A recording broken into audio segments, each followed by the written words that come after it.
കരാർ നിയമനങ്ങൾക്ക് നേരത്തെ ഉണ്ടായിരുന്ന മൊത്തം ഫാക്കൽറ്റിയുടെ 10% എന്ന് പറയുന്ന ആ നിയന്ത്രണം എടുത്തു കളഞ്ഞിരിക്കുന്നു.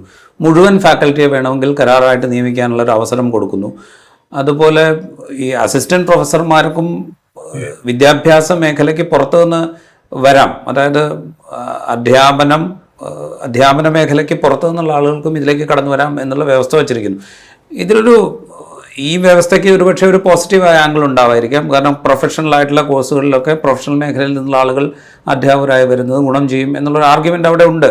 എങ്കിൽ പോലും മൊത്തത്തിലുള്ള മാറ്റങ്ങൾ, അതുപോലെ ഈ മികവിൻ്റെ അളവുകൾ പരിഗണിക്കേണ്ടതില്ല എന്ന രീതി, ഇതൊക്കെ ഏത് രീതിയിലാണ് നമ്മളുടെ വിദ്യാഭ്യാസ രംഗത്തെ ഒരു മികവിനെ ബാധിക്കുക?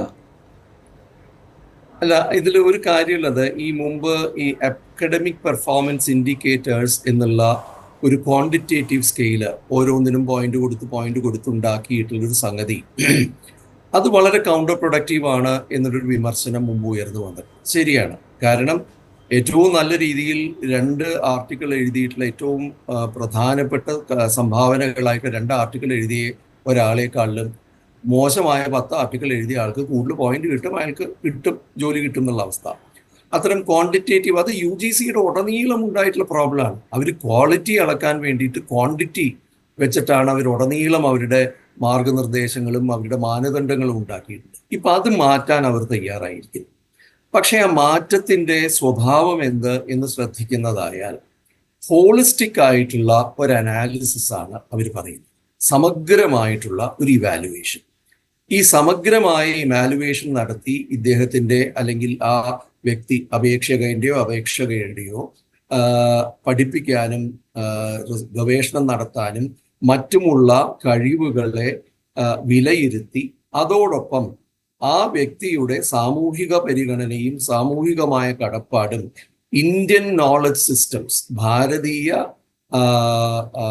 അറിവുകളുടെ, ഭാരതീയ ജ്ഞാന പദ്ധതികളോടുള്ള അദ്ദേഹത്തിൻ്റെ താല്പര്യവും കൂടാതെ NEP നാഷണൽ എഡ്യൂക്കേഷൻ പോളിസിയോടുള്ള പ്രതിപത്തിയും ഒക്കെ പരിഗണിച്ചുകൊണ്ടാണ് ഈ അപ്പോയിൻമെന്റ് നടക്കേണ്ടത് അസിസ്റ്റന്റ് പ്രൊഫസർമാരുടെ തലത്തിൽ എന്ന് പറയുന്നു.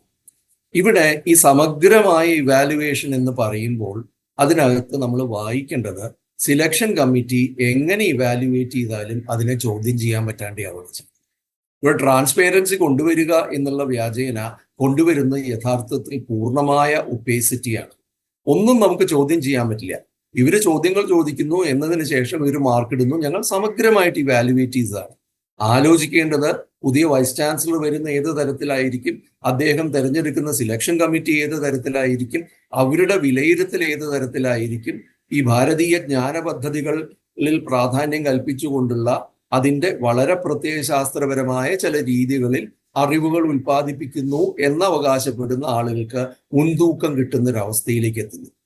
ഇതോടെ യഥാർത്ഥത്തിൽ ഉണ്ടാവാൻ പോകുന്നത് ഓരോ വിഷയത്തിലും ഓരോ ഡിസിപ്ലിനിലും അതിനകത്ത് വ്യക്തമായി ഗവേഷണത്തിൻ്റെയും അധ്യാപനത്തിൻ്റെയും ഒരു ട്രാക്ക് റെക്കോർഡുള്ള അല്ലെങ്കിൽ അതിന് പൊട്ടൻഷ്യലുള്ള ആളേക്കാൾ കൂടുതലായി പ്രധാനമെന്ന് കരുതപ്പെടുന്ന മറ്റു ചില പരിഗണനകൾക്ക് പ്രാമുഖ്യം കൽപ്പിച്ചു കൊടുക്കുകയാണ് ഉണ്ടാവുന്നത്.